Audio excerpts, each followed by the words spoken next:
sur les marchés des matières premières, pétrole, d'après les chiffres dont nous disposons, c'est une tendance baissière. Également sur les produits dérivés des phosphates, le phosphate brut se comporte mieux. En ce qui concerne la croissance interne, les gros points, c'est d'abord la récolte. On est à 61 millions de quintaux contre 102 l'année dernière. Ça impacte bien sûr la croissance.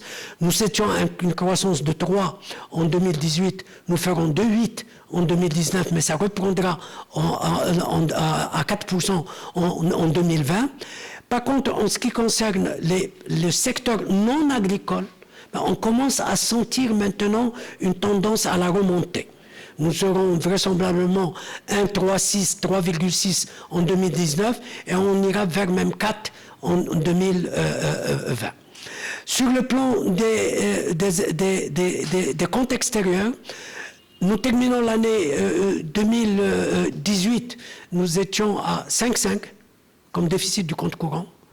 Nous prévoyons 4,5 pour 2019 ou nous prévoyons autour de 3, un peu plus de 3 en 2020.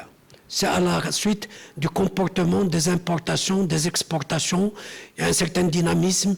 L'importation, les factures, on table sur une diminution de la facture énergétique. Sur le plan exportation, meilleur comportement des phosphates, mais également aussi première production au cours du deuxième semestre de la 2020 de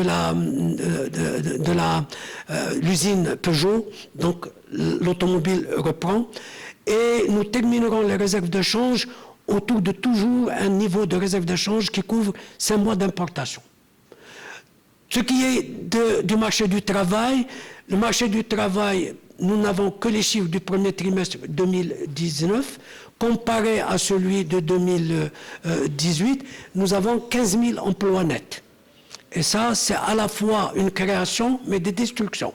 Une grosse création d'emplois au niveau des services, surtout le tertiaire, mais de l'autre côté, une destruction d'emplois au niveau du secteur agricole. Et donc, nous avons une baisse du taux d'activité d'1 point, mais nous avons une baisse aussi du taux de chômage de 10,5 à 10. Donc, grosso modo, sur les finances publiques, il y aura, de par ce qui a été conclu au titre du dialogue social entre le gouvernement et les syndicats, ça va peser bien sûr sur le déficit du Trésor en 2019. Il y aura pour nous, de par nos prévisions Banque centrale, une certaine aggravation. De 3 à 7, nous allons passer à 4, ou autour de 4, puis avant de revenir un peu à 3,8 au titre du déficit du Trésor.